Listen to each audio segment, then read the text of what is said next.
Streets ya social media manoswera njiona kuti nyaya dziri kufamba sei.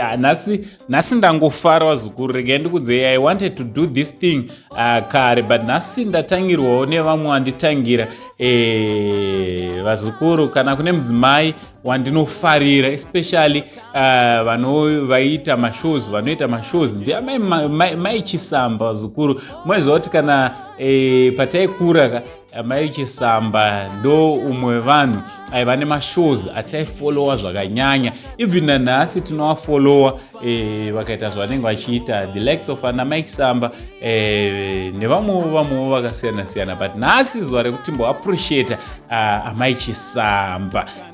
Ndichitoti zviri kwese kwamuri vazukuru vasekuru Senda. Aiwa, tichitenda kuti munofara, uyezve vazukuru pane muzukuru wangu anonzi iye Munashe, vanova shefu wangu zvakare kubasa, kumabasa edu kare.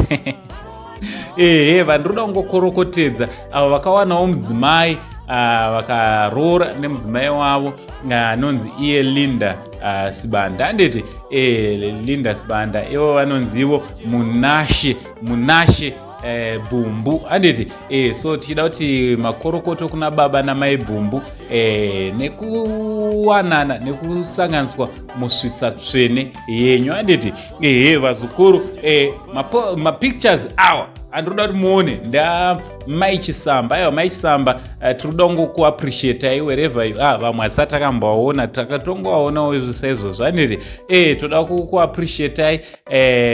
Dai kwanzi ndinokwanisa kumbowaona kana ndoda kumbotorwa selfie nawo Mai Chisamba. Ndotodawo selfie nawo because she's one person wekuti vane munhu anodeserve respect. In fact munhu akashandira respect yavari kupiwa nhasi. Anditi vazukuru pane vanhu vane system yekuti vanhu kana tisisinawo ndopatinoita kuda kuappreciate vanhu, ndopatinoita kuda kutaura zvakanaka pamusoro pavo. But no, today we have just decided kuti no, toda kumbotaurawo zvakanaka pamusoro paMai Chisamba.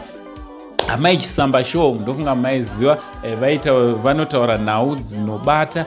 Isusu edu ndichaona hangu ZTV, handichaone ZTV, ndane nguva sina kuona, but pataiona ZTV Mai Chisamba vaiti entertainer zvakanyanya, vachitidzidzisa zvakare tsika nemagariro evanhu. Anditi vachitaura dzimwe nyaya dzinonetsa mucommunity. Anditi Mai Chisamba vakacontributa zvakanyanyisa, especially when it comes kunyaya dzebroadcasting. Anditi aiwa, we appreciate you amai kwamuri ikoko, we appreciate you. We here Saint TV, we are here to appreciate you. Aiwa, chingotaura mashoko mairi matatu nemazwi uchiri kurangarira itaurwa naMai Chisamba kana kuti anotaurwa naMai Chisamba, ini ndiri kubva ndati chiringa zuva chatsvuka chikakwata.